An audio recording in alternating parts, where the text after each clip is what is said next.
long we've had politicians that would pass the buck. They've been talking about the expense of the subway system going back to the block.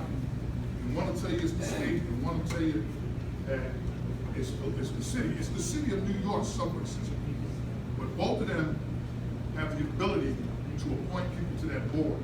But instead of doing things like ensuring that the 7 train runs on 3 to 7 minute headways like it did back when I was a kid, they give you a kiosk, or they put it in the system so you can have Wi-Fi, and they give perks to their friends. Instead of doing that, give me better service, and when I get to work, I'll go on Wi-Fi and do the actual work I need to be doing.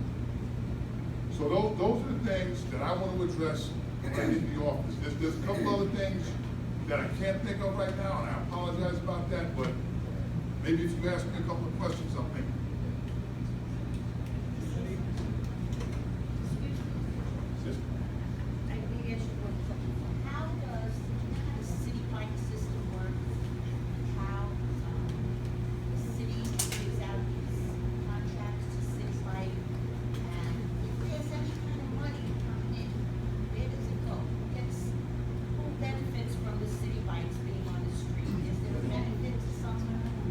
You asked that, City Corp does, I believe, because it's their bike and their logo, but that's what I want to talk to you about. It almost skipped my mind.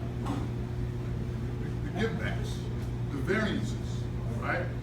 We the people voted that there should only be 2 terms for the mayor and the city council. But you have politicians that behind the room, they take money from other people and they do carve-outs. Just like you can debate the merits of NAFTA left and right, but NAFTA is not really a free trade agreement. It's a restriction on trade. What it does is it blocks entry-level trade. So you can't get in there and trade, but those transnational corporations, they're trading freely across the lines, they use a cheap labor wherever they can find it. You apply that same process here in the city of New York, and you look at your community. I know it doesn't exactly answer the question on the bikes, but the bottom line is, somebody is making a deal with somebody, and somebody's getting that money. It's the same thing with all this overdevelopment. They talk about affordable housing. The gentleman just said somebody's house is being torn down, so he can't stay in it. When I was on the community board, we had a land use committee, which we still have. And people would come for their different variances.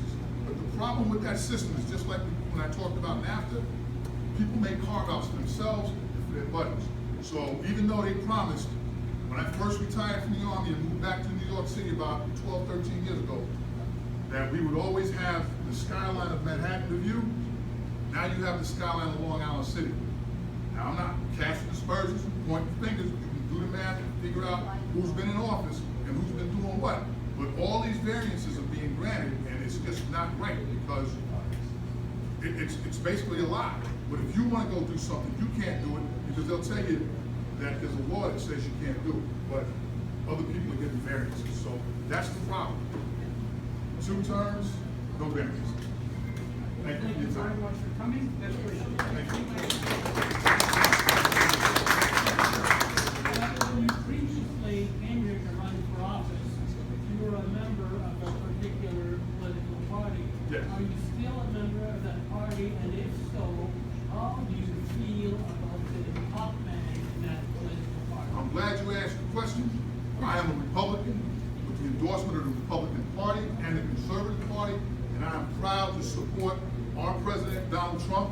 I wish I would have been more vocal last time because the things that he's doing things that are going to help all Americans and level the playing field. He's taken away those variances. Now, people may not like the way he talks. You know, he's a fellow New Yorker, born in Queens like myself.